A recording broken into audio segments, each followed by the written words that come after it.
खबरदार, क्योंकि सवाल जिंदगी का है। मैं हूं आपके साथ बलविंदर सिंह और खबरदार की शुरुआत में बात करते हैं एक कातिल मां की। वो एक शख्स से बेइंतहा मोहब्बत करती थी। वो हर कीमत पर उस शख्स को हासिल करना चाहती थी, लेकिन समाज के नियम उसकी ख्वाहिशों को पूरा होने से रोक रहे थे, क्योंकि वो ना सिर्फ एक शादीशुदा महिला थी बल्कि 2 बच्चों की मां भी थी और इसीलिए उसका परिवार उसे किसी और शख्स से शादी करने की इजाजत नहीं दे रहा था। ऐसे में उसने उठाया एक खौफनाक कदम। जींद से सामने आई ये रिपोर्ट देखिए। कहते हैं प्यार अंधा होता है और इसमें पड़ने वाले लोगों को फिर दुनिया में और कुछ नजर नहीं आता।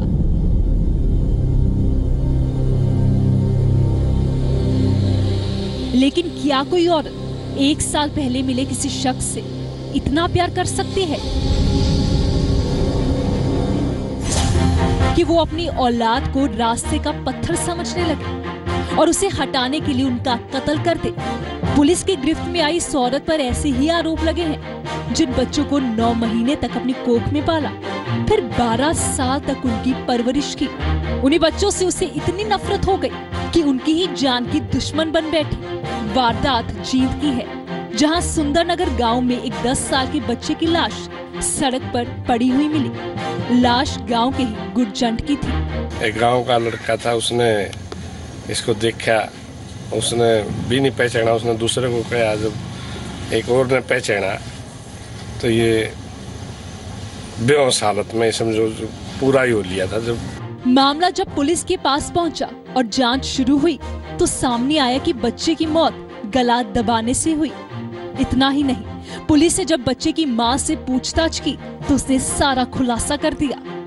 इन्होंने एक्सेप्ट कर लिया है कि हमने प्लानिंग के तहत बच्चे का कत्ल किया है।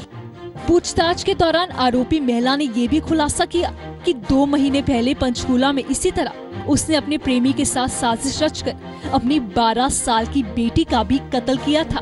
और इससे पहले भी इन्होंने एक लड़की थी इनकी गुल्लू, वो पंचकूला में किराए पर रहते थे, वहाँ उसका कत्ल भी इन दोनों ने ही मिलकर पंचकूला के अपने फ्लैट में किया था। कब सर ये 2 अक्टूबर 2015 को। पुलिस के मुताबिक आरोपी महिला का अपने पति के साथ झगड़ा रहता था और इसी दौरान उसकी मुलाकात अपने भाई के साले शेखर से हुई और फिर उनके बीच ऐसा रिश्ता बना कि बाकी सभी रिश्ते फीके पड़ गए।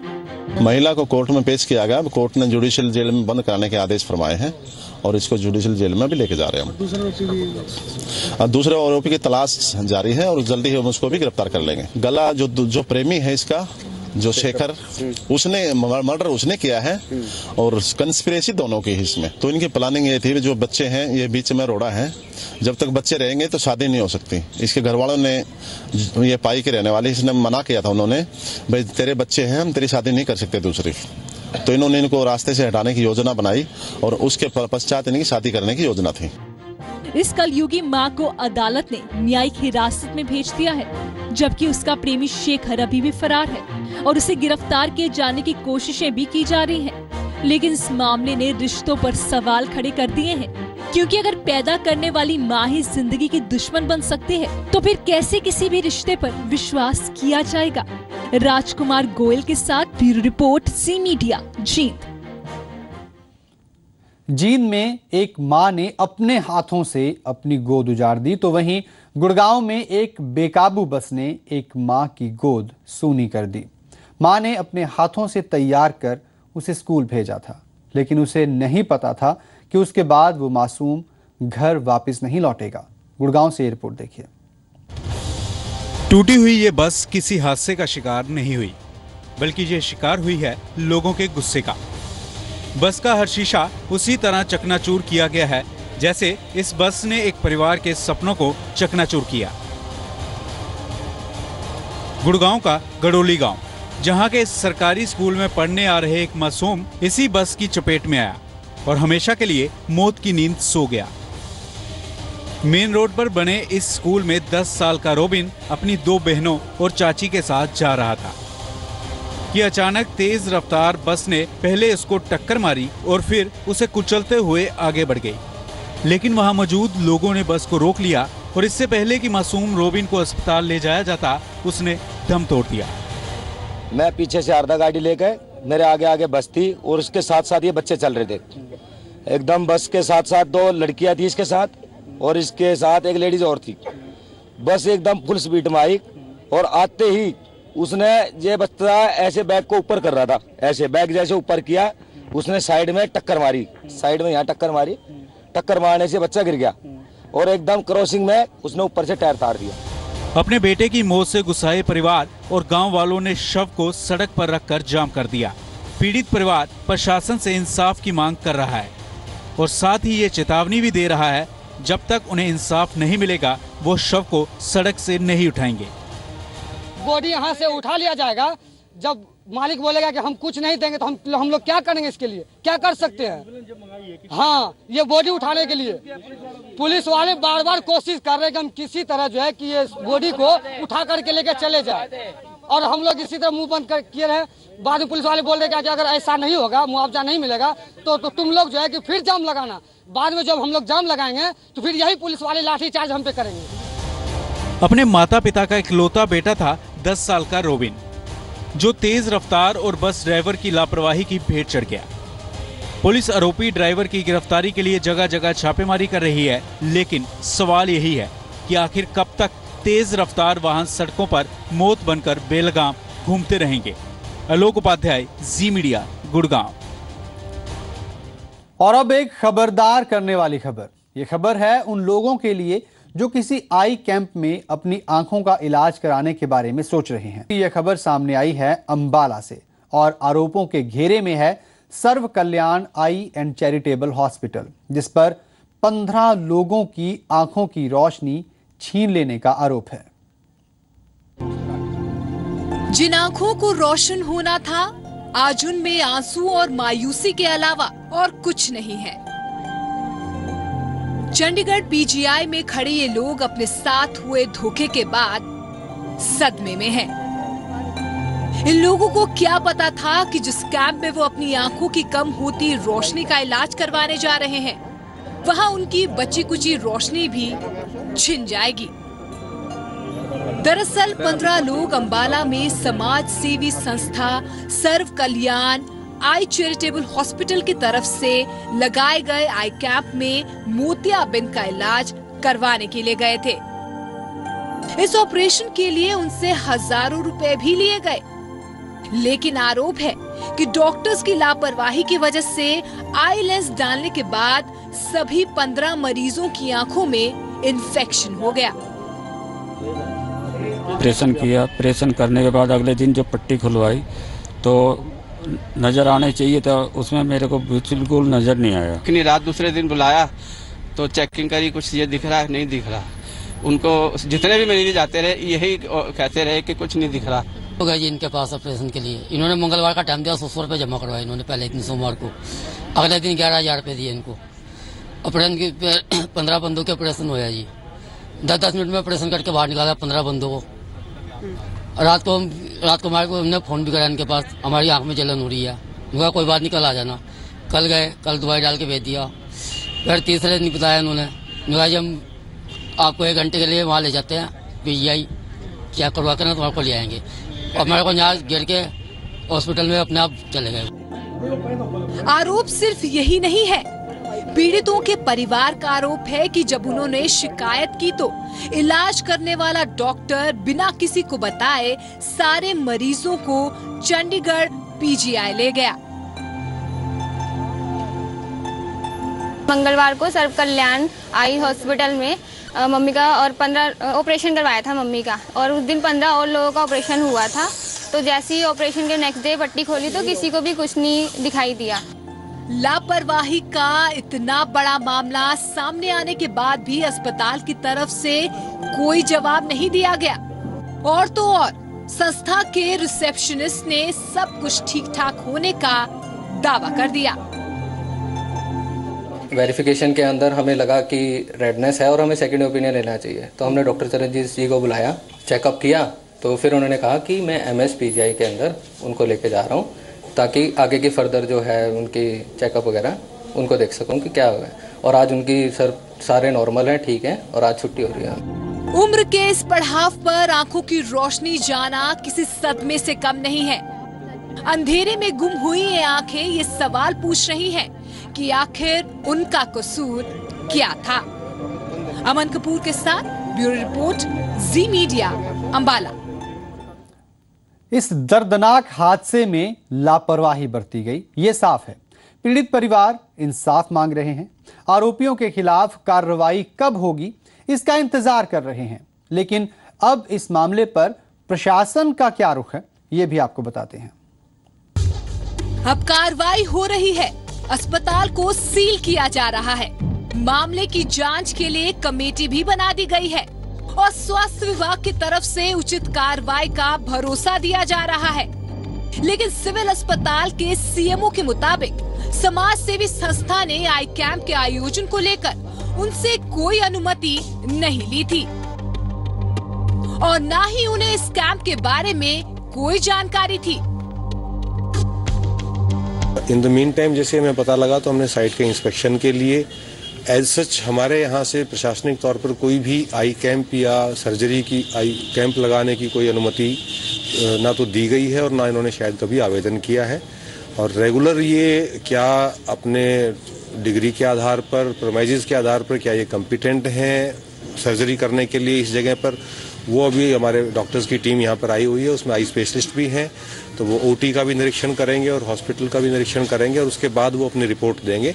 यहाँ पर चैरिटेबल हॉस्पिटल के इसके तहत जो कोई आई 24 तारीख को इनके किसी पेशेंट के ऑपरेशन किए गए थे जिनमें कोई इन्फेक्शन के कारण उनको दिखाई कम पड़ हो गया, पीजीआई रेफर कर दिए।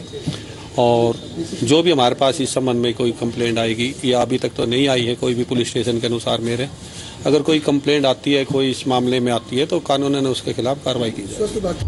घटना के बाद हड़कंप मचा तो स्वास्थ्य मंत्री अनिल विज भी लोगों से चंडीगढ़ पीजीआई मिलने पहुंचे और जांच के लिए 3 सदस्यीय कमेटी बना दी गई। वही मामला मुख्यमंत्री खट्टर के पास पहुंचा तो उन्होंने भी फौरन जांच के आदेश दे दिए।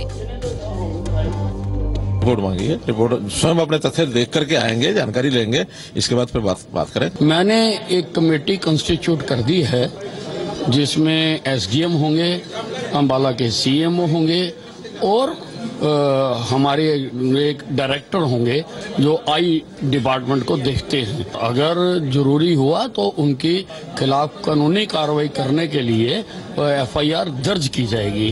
भले ही मामले की जांच के लिए कमेटी बना दी गई हो, लेकिन बड़ा सवाल ये है कि ऐसे मामलों पर सख्त कार्रवाई क्यों नहीं होती, क्योंकि किसी आई कैंप में ऐसी लापरवाही होना ये कोई पहला मामला नहीं है। और इन लोगों की जिंदगी में अंधेरा करने के लिए आखिर जिम्मेदार कौन है? आखिर कब तक लापरवाही का ये खेल यूं ही चलता रहेगा? अमन कपूर के साथ ब्यूरो रिपोर्ट, जी मीडिया, अंबाला। और अस्पताल में लापरवाही का एक मामला लुधियाना से भी सामने आया है।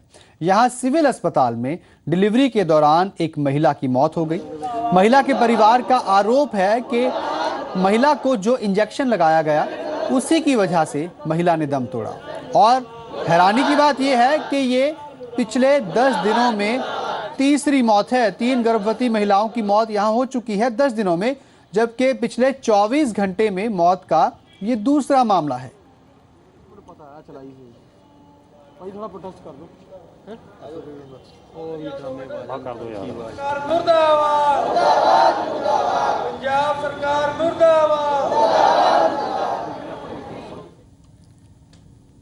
तबीयत ज़्यादा सीरियस हो गया, मैं लेकर आया यहाँ हॉस्पिटल में इलाज होने के लिए। वो ऐसा दे दिया कि इंजेक्शन की वो डेट कर गई। अब मुझे इंसाफ चाहिए, नहीं तो हम भी बाले बच्चे 4-5 है ना, चारों बात 5 मर जाएंगे। अब प्रॉब्लम है भी शायद जी पंजाबी ने पहले दिन भी आवाज़ चुकी सी जिस दिन जच्चा बच्चा हॉस्पिटल का उद्घाटन होया सी। उद्घाटन होने तो पहला ही 6 बच्चों की इत्थे डेथ हुई सी ते उस दिन तो लैके अज तक इत्थे कोई केयर नहीं होती। कोई भी SMO आंदा, कोई भी अपने पल्ला झाड़ के चल जाता है। उन्हें बिना इनकुआरी की रिपोर्ट तो मैं हुण किवें कहां? इंजेक्शन जस्ट उत्थों घरों उठ के आके इत्थे किवें कहते? ठीक है तुहाडी गल। इंजेक्शन रिएक्शन कर रहे ने, मैं इस बारे कुछ नहीं कह सकता। एक्सपर्ट बंदे जिहड़े हैगे जिद्दां पीजीआई दा कोई डॉक्टर लाए या सरकार ने, वो देखणगे सारा रिकॉर्ड, सारा कुछ चेक करनगे। अब बात एक लाइव एनकाउंटर की।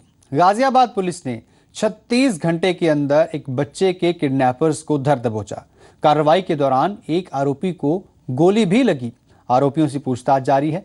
इधर बच्चा भी घर पहुंच चुका है। इस सब के बीच हम आपको दिखाने जा रहे हैं कि पुलिस का वो ऑपरेशन जब किडनैपर्स को घेर कर बच्चे को उसके चंगुल से छुड़ाया गया।